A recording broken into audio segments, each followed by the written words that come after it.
पुन्हा एकदा exceptional content आहे तुमच्याकडे पण मार्क कमी आले, यासाठी एक प्रॉमिनंट हे रिझन असू शकतं स्ट्रक्चरिंग. तुम्ही उत्तराचं स्ट्रक्चरिंग जर प्रॉपर केलं नाही तर मार्क सिव्हिअरली कमी येण्याचे चान्सेस वाढ.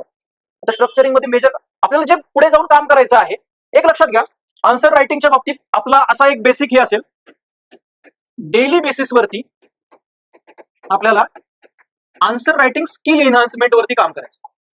म्हणजे उद्यापासून तुमच्या ग्रुपमध्ये मी एक क्वेश्चन शेअर करेन, तुम्हाला ऍटलीस्ट त्याचा स्ट्रक्चर करण्याचा प्रयत्न करायचा आहे, त्याचं उत्तर लिहिण्याचा प्रयत्न करायचा आहे. डेली बेसिसवर काय करायचंय, स्किल एनहान्स करायला काम करायचं. बघा म्हणजे मी लास्ट इयरला पण जेव्हा एमपीएससी प्रिलिमचा रिझल्ट लागला होता आणि लगेच मेन्स होणार होती 1 महिन्यावर, बरेच लोक प्रिपेअर्ड नव्हते. मी त्यांना सहज म्हटलं होतं की तुम्ही एकदा मेन्सच्या एक्झाम हॉलमध्ये बसले की काही करून तुम्ही धडपड करत पेपर लिहिणार आहात, बरोबर लिहिणार होतो, पण आपल्याला काय करायचं आहे, बेटर लिहायचं, चांगल्या प्रकारे लिहायचं.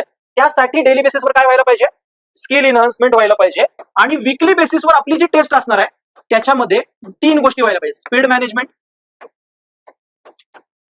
मेमरीच्या बाबतीमध्ये किंवा रिकॉल, आणि तिसरं एक्झाम हॉल मॅनेजमेंट. ओव्हरऑल माझा टेम्परामेंट वगैरे सारख्या गोष्टी, स्पीड मॅनेज होतोय का आणि मेमरी जेवढा अभ्यास केला त्यातलं रिफ्लेक्ट होतंय का पेपरवरती, हे सुद्धा महत्वाचं आहे. म्हणजे सुरुवातीच्या टेस्टला मी म्हणतो की याला प्रायोरिटी दिली पाहिजे, जेवढं वाचलंय तेवढं तरी मी काय करू शकतोय का, रिप्रोड्यूस करू शकतोय का, याला महत्व देण्याची गरज आहे. कळलं?